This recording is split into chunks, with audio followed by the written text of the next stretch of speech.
5 साल पहले सरकार में 15 साल से है नीतीश कुमार जी, ये 5 साल पहले भी कर सकते थे कि वोट और बेटी एक समान होता है।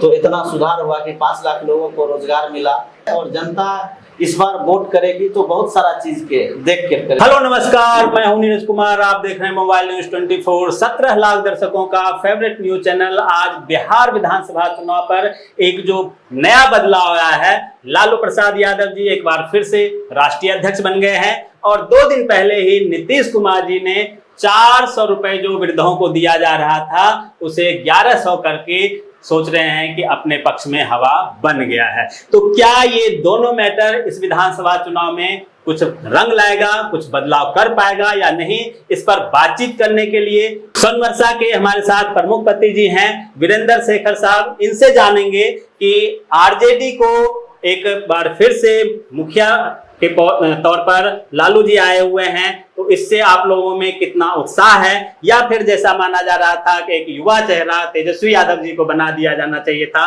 क्या आप लोग कितना खुश हैं इससे? नहीं, हम लोग खुश हैं कि आदरणीय नेता हमारे लालू प्रसाद यादव जी पूर्व से हैं राष्ट्रीय अध्यक्ष, और हम लोग स्वागत भी करते हैं कि इस बार भी बने हैं।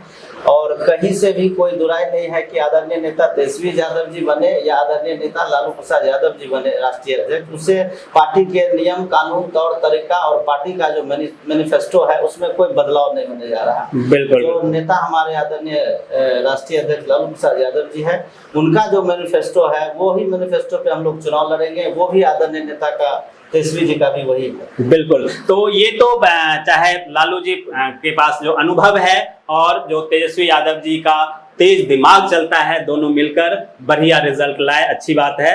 एक जो आप लोगों का मुद्दा था कि आप लोग 1500 रुपए या 1200 रुपए आप लोग वृद्धा पेंशन देने वाले थे और माय बहन योजना के तहत 2500 रुपए देने वाले थे, उसमें से एक काम तो नीतीश कुमार जी ने कर दिया। तो आपके जो वोट बैंक जो आप लोग सोच रहे थे कि ये वोट बैंक हमें मिल जाएगा, उससे कितना नुकसान आप लोग सोचते हैं, या फिर ये चुनावी चीज को देखते हुए चुनावी वादा है, क्या मानते हैं? नहीं, कोई नुकसान नहीं हो रहा है। जो हमारा दल का एजेंडा था कि हमारे आदरणीय नेता तेजस्वी यादव जी मुख्यमंत्री बनते हैं तो सामाजिक सुरक्षा जो पेंशन योजना चलाई गई थी, जो 400 रुपये पेंशन था, विधवा पेंशन, विकलांग पेंशन या सामाजिक सुरक्षा से अन्य सारी योजनाओं में 400 से बढ़ाकर 1500 करने की बात थी, उसको ये एक दिखावटी नकल करने का प्रयास किया है। उसमें भी ये चुनावी मुद्दा है।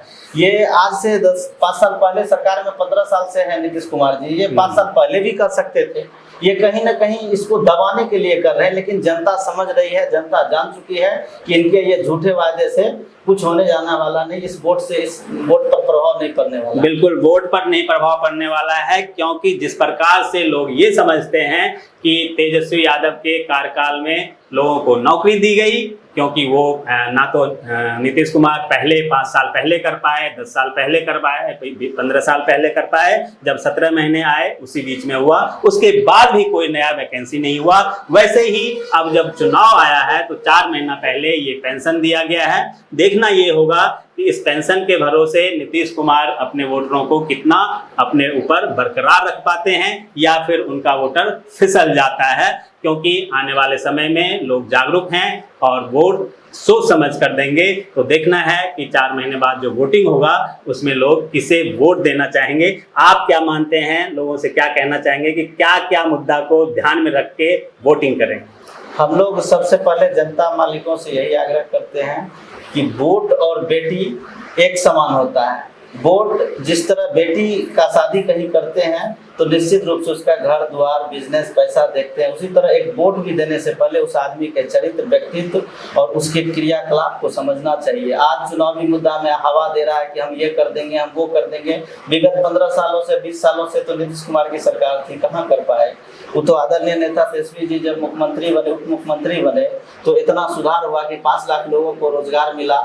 कुछ लोगों का रोजगार प्रक्रिया अधीन है, मान लीजिए शिक्षा, स्वास्थ्य, सब जगह सुधार हुआ। जिस रीजन में तेजस्वी जी स्वास्थ्य मंत्री रहे उस रीजन का देख लीजिए कितना अच्छा हॉस्पिटलिटी है, कितना सुरक्षित व्यवस्था हॉस्पिटल में कराया गया, चाहे मेडिसिन का हो, डॉक्टर का हो। कई बिहार के कई इलाकों में स्वास्थ्य केंद्र और स्वास्थ्य उपकेंद्र बनाया गया है। ये जीता जागता उदाहरण है। तो जनता जान चुकी है और जनता इस बार वोट करेगी तो बहुत सारा चीज के देख कर करेगी। बिल्कुल, बहुत सारे चीज को ध्यान में रखते हुए बदलाव के मूड में है जनता।